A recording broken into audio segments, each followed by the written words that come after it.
Hello everyone, welcome to my channel Ultimate Physics. So today we are going to start our first chapter, motion. It's a very easy chapter, but it has many higher concepts, so you need to practice a lot. So let's start.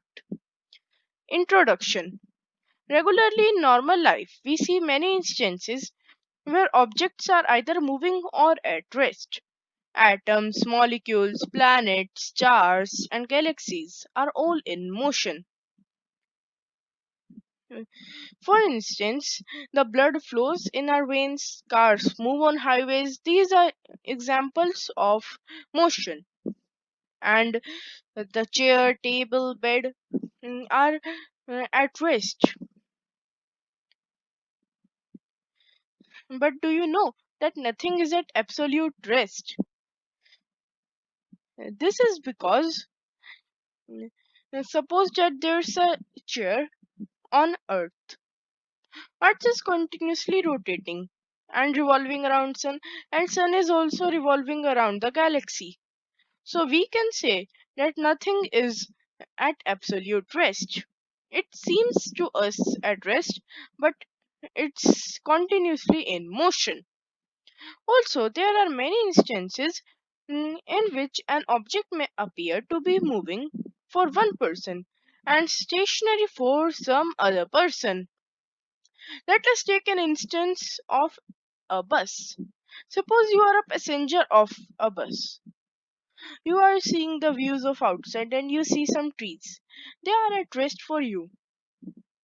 But for some another person who is sitting on a roadside bench, the same trees would be at rest for him, but you will be moving for him. You and all the passengers of the bus. So here, this line is has the same meaning. Most motions are complex. For instance, when a car moves on road, it has many motions in it. Yeah, it has many motions in it. It don't just has a curvilinear motion or straight translatory motion. As its wheels also rotate, so they have rotatory motion. Engine rotates and its shaft also moves. So it's not a simple motion, it has many motions in it. So first we learn to identify motion and move to next slide. Identifying and describing motion. For knowing motion and the location of the motion, we need to know about the reference point of the object. Reference point is the point which is used to refer the position of an object. Example, railway station is 10 km west to supermarket. Here supermarket is reference point. Okay, and I think it would be clear to you.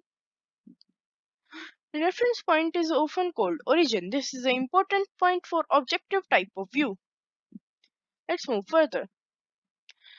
Now we are going to discuss the simplest type of motion. Yeah, simplest type of motion. Motion on a straight line is called the simplest type of motion. It can be understood by the simple example which I am going to give you now. Also, we are going to learn now about distance and displacement. So let's start. Suppose there's an object A. It starts from 0 and goes to 4 and then returns to 0.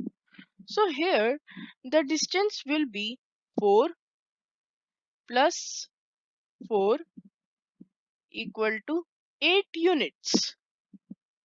Okay, now what will be the displacement here?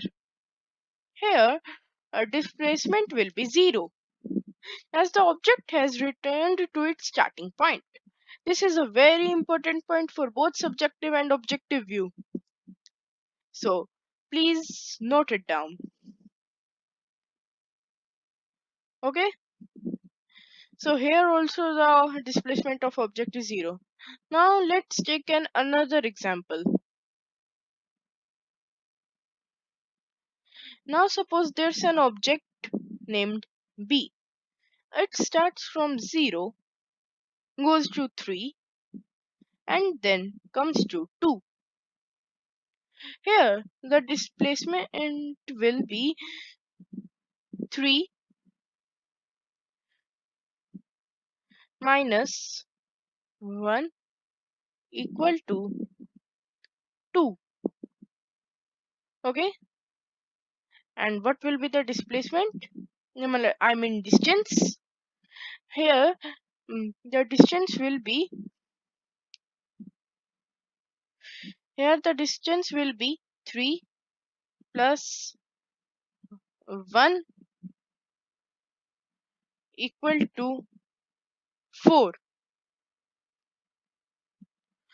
Okay, let us understand it by a better example. Suppose there is an object O. It starts from here and moves to here.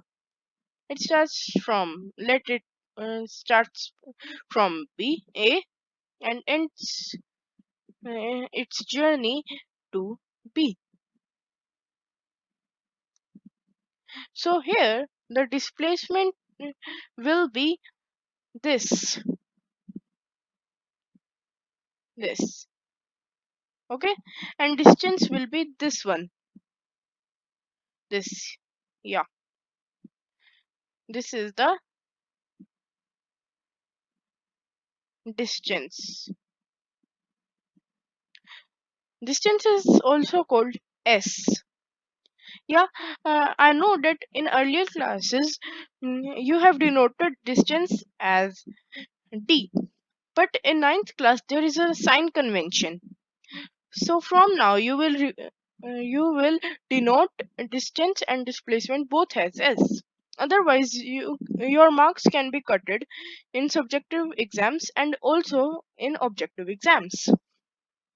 So here this will be the displacement. This is the displacement.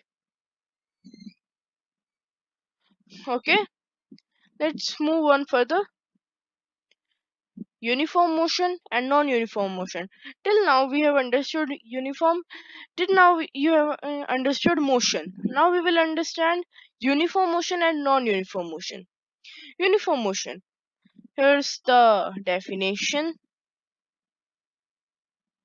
Uniform motion is the motion in which object travels equal distance in equal intervals of time, however small these intervals may be. Here it means that object should travel the same distance in same interval of time, however small these intervals may be. This means that you can take any unit: second, minute, millisecond, nanosecond, and even small. But the distance should be same in each unit. Then only it would be considered as a uniform motion. For instance, a car moving on a straight road with zero acceleration. I will tell you about acceleration in our later lectures. Now let's study about non-uniform motion. Non-uniform motion is motion in which object not travel same distance in same intervals of time, however small these intervals may be. However small these intervals, seconds, milliseconds, nanoseconds. Here the object don't travels the same distance. For example, um, you go 1 meter in first second, but in the next second you go 2 meters. In the third second you go half meters. So this will be non-uniform motion. You can also give an example mm, about a car moving on a crowded road.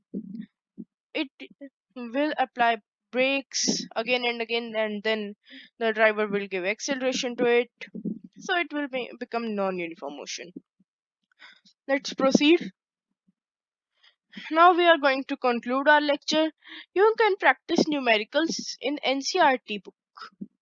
I think all of you will be having NCRT book, and if you don't have, don't worry. I will give you a link from where you can download the NCRT ebook. You will find the link in description. You can also ask your doubts in comments. Thank you for watching this video, and please like and don't forget to subscribe our channel so you can get notified about my next lecture. Okay, bye bye.